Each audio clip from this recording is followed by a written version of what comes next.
साथियों, आपने बचपन में पढ़ा होगा, मेरो मन अनंत कहाँ सुख पावे, जैसे उड़ी जहाज को पंछी फिर जहाज पर आवे। मन उड़ता है, मन भटकता है बार बार।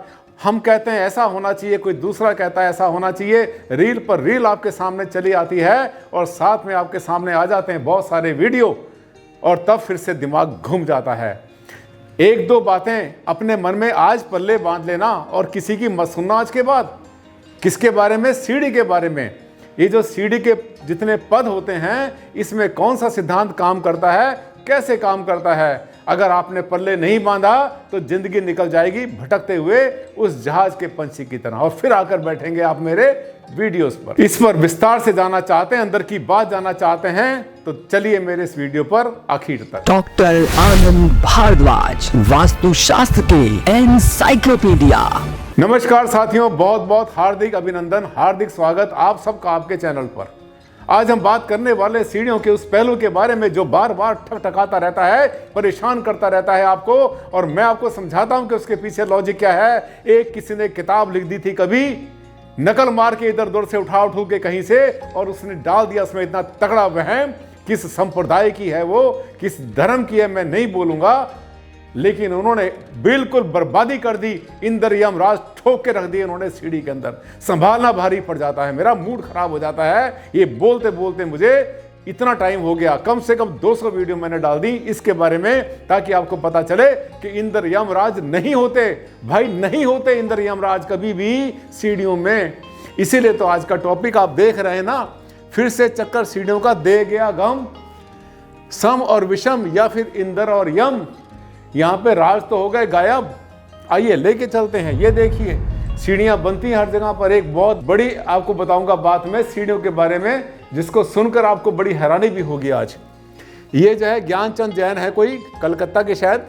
गुरुजी नमन, मैंने आपकी वीडियो देखकर रेडीमेड गारमेंट का शोरूम बनाया जिसमें सीढ़ियाँ रखी 23 मुझे लगा सबसे बढ़िया है, पर कस्टमर साउथ का एक आया उनके पास में, उसने कहा कि यम पे खत्म हो रही है। देखो 23 नंबर जो है यम पर खत्म होती है। इंद्र यमराज, इंद्र यमराज, इंद्र यमराज। वो तो कहकर चला गया। हो रही है, इसे तोड़ दो। क्या करूं? मैं आपकी वीडियो का लिंक भी भेज रहा हूं। बताओ सर, दिमाग काम नहीं कर रहा, मैं क्या करूं? GC Jain, Calcutta, West Bengal. इन्होंने वीडियो भेजा मेरे पास कि सर आपने कहा कि इसमें कुछ नहीं होता, लेकिन किसी ने मेरे पास बता दिया। मेरे पास कस्टमर आया, रेडीमेड गारमेंट का मेरा काम है कलकत्ता में, और उसने आके बोला कि तो तुम्हारी सीढ़ियाँ इसमें 23 स्टेप हैं, 23 स्टेप। भारद्वाज जी आपने तो कहा था बहुत अच्छे होते हैं, मैं वीडियो भेज रहा हूँ। यस, बिल्कुल ठीक। इंद्र यम, पहली बात पल्ले बांधो, इंद्र यम राज सीढ़ियों पर अप्लाई नहीं होता, नहीं होता, नहीं होता। बिल्कुल माइंड से निकालो, खाली कर दो उसको माइंड से। ये पता नहीं क्यों किसके वीडियो आ जाते हैं बार बार आपको वहम डालने के लिए। सीढ़ियों में केवल होता है फंडा, केवल फंडा होता है उसमें इस बात का कि आपकी जो सीढ़ियों के जो स्टेप बनते हैं वो विषम संख्या में बनने चाहिए, सम संख्या में नहीं।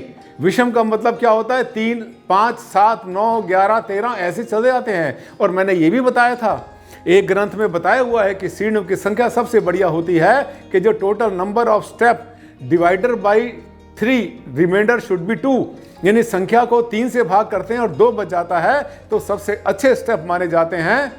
जैसे 17 के बाद 23 के बाद 29।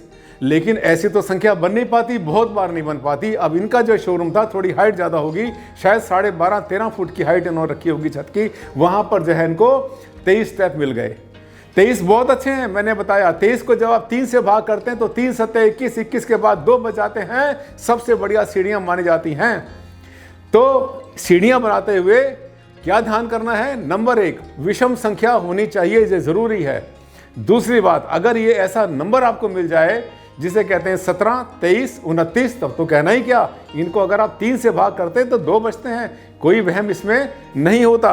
अब देखिए कांड कहाँ पर हुआ, एक और बहुत बड़ा।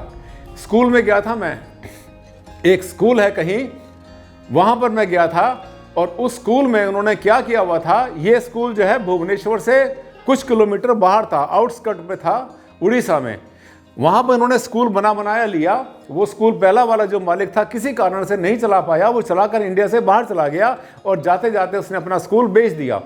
जिस नए मालिक ने इसको खरीदा, खरीदने के बाद देखा तो उसकी जो सीढ़ियां थी, वो सीढ़ियों की संख्या उसने देखा कि इसमें तो जो है संख्या यम पे आ रही है, पता नहीं कितनी संख्या थे यम पर आ रही हैं। उसने सीढ़ी को तोड़ दिया किसी के कहने में आकर और फिर से बनानी शुरू करी। फिर किसी और ने आके बताया कि अरे सर इसकी तो दिशा भी गलत है, उसने फिर तोड़ी। फिर किसी और ने आके कुछ और उसको सलाह दे दी। तो हर कोई आता रहा, अपना आराम से वहाँ छौंका लगाता रहा। और इनकी जो स्कूल का जो इन्होंने परचेज किया था करोड़ों रुपए का, कम से कम 20-22 करोड़ रुपए का स्कूल उसने परचेज किया था, बहुत बड़ा। और उसके लिए तो हो गई मुसीबत तकड़ी खड़ी। तो उन्होंने मुझे बुलाया कि सर मैं फंस गया हूँ बुरी तरह से, मैं इस उलझन से बाहर निकालिए। मैं गया वहाँ पर, उनको पहले कम से कम 2 घंटा तो उनको लेक्चर दिया, पूरा समझाया। यहाँ से कुछ मैं बुक्स के साथ में अपने साथ में कुछ रेफरेंस ले गया था, कुछ फोटो कापी ले गया था, कुछ फ़ोन में सेव करके ले गया था। 2 घंटे तो उनको समझाया, क्योंकि उनके माइंड में जो पहले चल रहा था उसको वहाँ से वॉश आउट करना बहुत ज़रूरी था, जैसे मैंने अभी आपको समझाया। उसके बाद उनको हमने जगह बताई कि किस जगह पर कैसे बनानी है। आप 3 बार तोड़ चुके हैं सीढ़ी को अपनी, कब तक तोड़ते रहेंगे? सीढ़ियाँ ठीक करते रहेंगे? आप क्या सोचते हैं सिर्फ सीढ़ी की वजह से वास्तु खराब हो रहा है? नहीं, ऐसा नहीं है, और भी बहुत सारे फैक्टर हैं। स्कूल में उनको घुमाया पूरे के अंदर, उनको दिखाई कम से कम 10-20 चीज़ें और भी गलत थी, कुछ चीज़ें उनको बिना तोड़ फोड़ के ठीक करने की बताई। खुश हो गए सेठ साहब। साथ ही यही करना है। और दूसरी बात, जब संख्या गिनते हैं ना पदों की, तो हमेशा खड़ी टक्कर गिना करो। मैंने बताया था आपको, एक होता है स्टेप जिस पर पैर रखते हैं, और एक होती है खड़ी टक्कर। जो खड़ी टक्कर होती है उसको गिना करो आप। ज़मीन से लेकर के पहले फ्लोर तक जो संख्या आपकी है वो ऑड नंबर होना चाहिए। फर्स्ट से लेकर सेकंड तक फिर ऑड होने चाहिए, सेकंड से थर्ड तक फिर ऑड होने चाहिए। ये नहीं करना आपने कि 2 फ्लोर की मिलाकर के आपने ऑड संख्या करनी है, विषम संख्या करनी है, ऐसा नहीं करना। हर फ्लोर की, हर स्तर की, हर जगह की संख्या विषम होनी चाहिए। जैसे अपने एक फ्लोर से फर्स्ट फ्लोर पर जब पहुंचते हैं, उस स्लैब पर जाने के बाद वहां पर तक आपने काउंट करना है, विषम संख्या होनी चाहिए। इंद्र यमराज रखोगे आज के बाद? सोचोगे कभी? कहो नहीं कहेंगे। बिल्कुल मत सोचना, इंद्र यमराज का कोई विचार इसमें नहीं होता। इंद्र यमराज का विचार केवल उसमें होता है जो छत में आप गर्डर डालते हैं, जो कड़िया डालते हैं, केवल वहां पर विचार होता है। आगे चलेंगे। ये सरोज ने भेजा है, ये क्या 1 घंटा पहले इन्होंने बोला है, लिखा है कि गुरुजी प्रणाम, मेरा 2 मंजिला मकान है जिसमें एक मंजिल में 19 सीढ़ी बहुत अच्छी बन गई हैं, और दूसरी मंजिल से छत तक 18 सीढ़ी हैं। आपके कहने के अनुसार सीढ़ी विषम संख्या में होनी चाहिए, कृपया कोई उपाय बताइए। देखिए, बड़ा आसान उपाय है इसका। पहली में तो 19 बहुत अच्छी बन गई है, दूसरी में 18 बन गई। अब कोई जो चलता फिरता वास्तु वाला है वो उसको बोलेगा 19 और 18 कितने हो गए? 9 और 8 17, 1 1 2 और 1 3, 37 हो गई हैं। वो कहेगा 37 है, विषम संख्या बहुत अच्छी। नहीं, बिल्कुल गलत है। जैसे ग्राउंड फ्लोर से, जमीन से हमारे फर्स्ट फ्लोर तक की सीढ़ियाँ इन्होंने 19 बनाई, उसके बाद ऊपर की भी 19 बनती या 17 बनती या 15 बनती या 21 बन जाते, वो ठीक था। अब उसमें जब विषम संख्या नहीं बनी, उसमें अगर सम संख्या बन गई है, इसका मतलब यह है वहाँ पर वो उनका संख्या गलत हो गई है। इसका आसान तरीका बनता है, एक छोटा सा 1 इंच का स्टेप बन सकता है, ये बनाकर उसको ठीक कर सकते हैं। पहली बात। दूसरी बात एक और होती है, मैंने आपको एक बार वीडियो बनाकर समझाया था कि अगर सीढ़ी के अंदर, अगर एक्स्ट्रा सीढ़ी में अगर आप एक पत्ती बना देते हैं, जैसे लास्ट में सीढ़ी में पहुंच गए, वहां जाने के बाद में अगर एक कॉपर वायर ले लेते हैं या कॉपर की पत्ती ले लेते हैं, लेने के बाद अगर ऐसी एक फेक उसके ऊपर एक आर्टिफिशियल अगर सीढ़ी जैसा इम्पैक्ट देने वाला उसी साइज का जो आपका ट्रेड बनता है, जो आपका राइजर बनता है, उसी को ध्यान में रखते हुए अगर मान लिया 10 इंच का आप लेकर चलते हैं, तो 10 इंच की चौड़ाई का अगर ऐसी शेप बना देते हैं अपनी स्लैब के ऊपर, तो ये वास्तु दोष आपका बिल्कुल दूर हो जाता है। ये जो स्टेप बनता है, ये एक एक्स्ट्रा स्टेप का काम करना शुरू कर देता है। कैसा लगा? अच्छा लगा? यस, मुझे पता है आप सब कह रहे हैं बहुत अच्छा लगा सर आपका वीडियो। अच्छा लगा तो आप पहली बार आए थे मेरे वीडियो पर, तो फिर हर वीडियो आपको अच्छा लगेगा, ये मेरी गारंटी है। पिछले वीडियो भी देखना, वो सब अच्छे लगेंगे, ये मेरी गारंटी है। और चैनल को कर लेना अभी सब्सक्राइब, बिल्कुल मत भूल जाना, इसी समय कर लो तुरंत। अगर भूल गए तो फिर भूल गए, फिर याद नहीं रहेगा। अच्छे मेरे वीडियो आते रहते हैं, हर वीडियो बहुत काम का होता है, अनमोल होता है आपके लिए। और शायद वो बातें जो मैं बताता हूँ कोई आपको बताता भी नहीं, खोल के लोग छुपा लेते हैं सब कुछ, वो जिसका आपको पता होना जाना जरूरी है। साथियों, चलते चलते एक बहुत बहुमूल्य सुझाव आपको दे रहा हूं, एक टिप दे रहा हूं, आपके बहुत काम आएगा जिंदगी में। अगर आप छोटा मोटा घर बना रहे हैं 1-2 कमरे का, फिर तो बना लें, कोई बात नहीं। लेकिन अगर 100 गज या इससे बड़ा मकान बना रहे हैं और आपका इसके अंदर लाखों रुपए खर्च आपने करना है, तो एक वास्तु कंसल्टेंट जरूर हायर करना।